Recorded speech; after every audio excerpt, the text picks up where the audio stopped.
大家好，我係阿夫拉，咁我咧就休息咗好幾日就翻嚟啦，但我都冇諗過咧會有咁多活動，亦都好一段時間咧未試過去放低晒手上嘅工作，咁就去食晚餐啊，同埋飲酒啊，都持續咗好2日噶啦。咁啊依家翻嚟主題啦，而呢個亦都係一個比較輕鬆嘅話題，就係我已經玩咗星穹鐵道已經超過半年噶啦，咁我就用呢半年嘅遊玩經驗咧去同大家做一個分享，去俾大家一個認知咧點樣玩星穹鐵道，點樣課金咧先至係最舒服。咁當然啦，你亦都係可以做無課嘅玩家，但係玩起上嚟就可能會比較辛苦啦。不過又未至於完全玩唔到落去。好似依家目前 2.6 嘅版本，依然都仲有人係堅持用 1.0 嘅角色，只不過係體驗冇咁好咁解啫。首先我所體會到嘅就係星穹鐵道嘅課金方向，成個星穹鐵道 2.0 咧就係一個課金嘅基礎，一個模樣。如果你對比翻 1.0 時期嘅人物咧，課金嘅方向咧係好唔同嘅。如果留意到 1.0 課金嘅人物，主要咧就集中於直商人物大商爆，主要呢一類嘅輸出，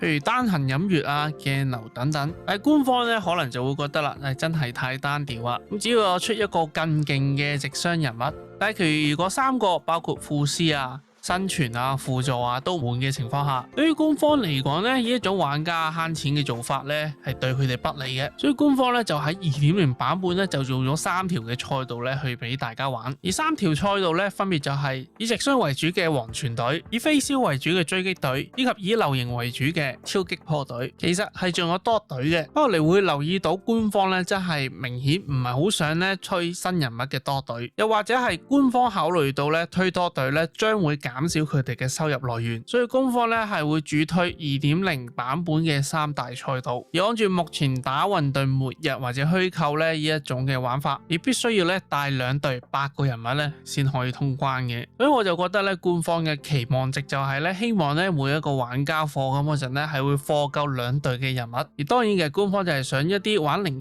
嘅玩家會玩得辛苦啲，肯玩1+1啊或者2+嘅玩家咧就玩得比較舒服啲。所以基於呢種官方對呢個 2.0 版本嘅安排同設計咧，我就去預測一下 3.0 咧可能會係有2條賽道或以上噶啦。如果暫時預測嘅新體系分別係召喚物體系啦，以及指示物體系。如果唔知指示物體系係乜嘢，你睇翻我之前嗰段關於黑塔 SP 嘅影片咧，睇一睇就明噶啦。即係簡單啲講，官方咧對於 2.0 版本咧3條賽道嘅設定咧嘅盈利能力係比 1.0 版本好嘅話，咁我亦都好相信 3.0 版本嘅星穹鐵道亦都唔會淨係得一個召喚物體系嘅。所以對於我嚟講咧，依家 2.0 版本嘅尾段咧，我又只會去課金復刻嘅流形以及大庭雲，但係目前我都仲研究緊第3版本嘅大庭雲究竟改成點。如果改版嘅情況真係不利流形嘅話，咁我都依然都會有可能咧選擇唔去課金流形嘅。所以目前嚟講，我課金咧就只會課2隊嘅啫，因為按照官方設定咧，我玩2隊就好足夠啦。一隊追擊隊、一隊超擊破隊咧，我已經好滿足噶啦，並唔需要咧自己再去搞一隊黃泉隊出嚟。無可否認嘅係，黃泉嘅性價比真係好高，但係隨住星穹鐵道嘅版本代數更新，呢一種嘅性價比咧就會越嚟越低，因為只要 3.0 嘅體系一出咧， 2.0 版本某一啲嘅人物咧就要退場噶啦。特別係靠單個主師為輸出嘅人物，大家試諗下，如果 2.0 嘅人物仲強過 3.0 嘅人物，佢點樣推 3.0 嘅人物呢？所以我嘅直覺就覺得真係唔好意氣用事，因為各位玩家課金嘅錢都係真金白銀，所以我覺得咧課金咧都要課得醒目啲。咁講到課金呢度，我究竟課咗幾多錢呢？咁我就冇去逐筆咧詳細咁樣睇。我同大家講嘅就係我頭先所分享嘅經驗心得咧，係嚟自於2780抽嘅。咁你哋可以自己計一下咯，我依2780抽用咗幾多錢？雖然對於我嚟講啦，呢筆錢其實唔係真係好多嘅啫，起碼我覺得係抵玩過以前我玩嘅萬國覺醒。但係總括嚟講，我話呢個遊戲裏面咧係揾到一啲嘅快樂。咁我就同大家分享下我呢半年嘅躍遷數據。喺限定角色活動躍遷嗰度，我總共做咗2160抽，咁啊抽咗總共32金，而呢32金裏面咧有8金係歪咗嘅。我嘅5星平均出貨次數咧係去到65.68次，因為我平均咧65抽咧就會出一個5星噶啦。而從呢度嘅數據，你都會見到大部分嘅5星人物咧都會去 target 去抽2命嘅，即係起碼3金啊。而抽歪咗個部分咧，我唔知係咪算好彩，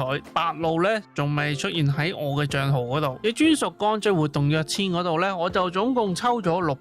620抽，個5星專屬光追咧就抽咗14金，而呢14金裏面我只係歪咗2金啫。而我嘅5星平均出貨次數咧就去到44次，即係去到平均嚟講我44抽就會出一個專屬光追噶啦。好啦，咁呢度嘅數據即係表達咗乜嘢呢？如果一個限定人物以2+1為標準嘅話，咁我就需要大概3200抽到3500抽咧，先至可以 build up 到完整2+1嘅5星隊伍。你咁樣就聽落好似真係好貴喎，但係呢度咧我係以1年去計算，而當你做躍遷嘅情況下，你係會經常會攞到星芒，然後20星芒咧去兌換1張金票。其實計下數，如果你大部分嘅4星人物都已經係換星雲嘅話，你所可以獲得嘅星芒咧係非常多，基本上就係中一個4星人物咧就俾20星芒你啦。而你睇我嘅賬號，我已經大部分嘅4星人物都已經係換星雲噶啦，所以課金嘅預算咧就可以從星芒嗰度咧慳翻唔少。而反而呢一度咧對一啲嘅微貨無貨嘅玩家咧嘅付出係最貴嘅。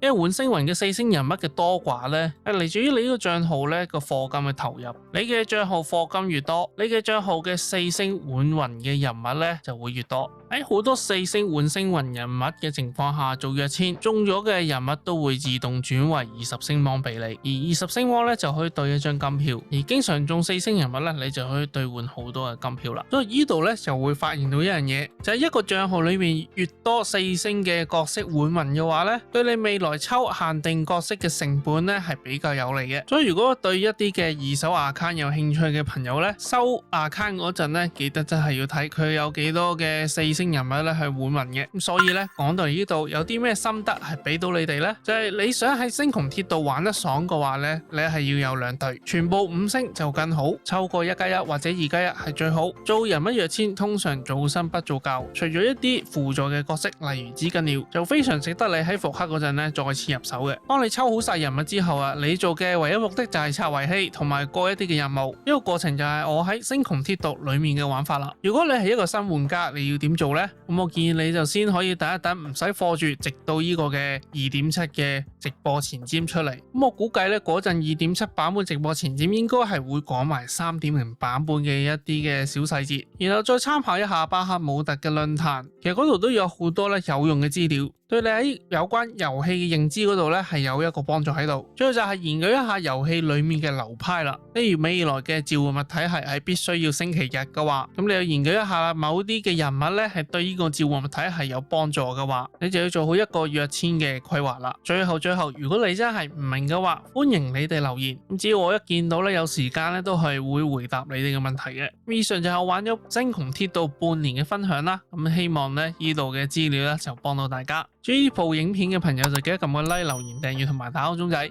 我哋下次再見。